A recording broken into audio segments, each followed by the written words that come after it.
Intaan waxaan rabaa inaad iga gaarsiisaan madaxda xilalka haya. War madaxday waxaan idin leeyahay xarumaha dadka lagu xiro ee saldhigyada ah booqda. War hoos u eega dhibaatada ka jirta fiiriya. Haddii dad cadaalad darro ugu xiran yihiin soo eega oo ka war haya. Haddii aad doonaysaan madaxda inaad ogaataan caafimaadka wuxuu yahay xarumaha caafimaadka taga oo cisbitaalada taga dhibaatada ka jirta arka. Dadka tabarta daran ka war haya oo wixii aad u qaban kartaana u qabta. Haddii aad doonaysaan inaad ogaataan amniga iyo kala dambeynta iyo waxay tahayna magaalooyinka qaybaha qaar ee aan la geli karin taga.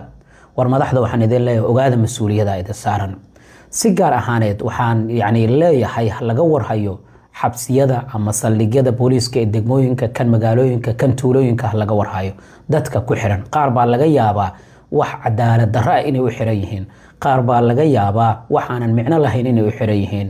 Falan aan hoos u eegno dadkeena dhibaataysan si annaga aan guud ahaan dhibaatada aan uga baxno, aan isgacan qabanno, istaageerno, ka warhayno hareeraheena iyo waxa ka soconaya. Waxaan sheekadan idinkula wadaagaynaa wax kale ma aan mararka qaarkii markaad tagto saldhigyada booliiska ee degmooyinka iyo xabsiyada iyo markaad tagto dhacdaday ka xanuunka badan tahay kaana ilmaysiinaysa ayaad la kulmaysaa. Falan yaana sare eegina hoosteena aan eegno. Waad mahadsantihiin.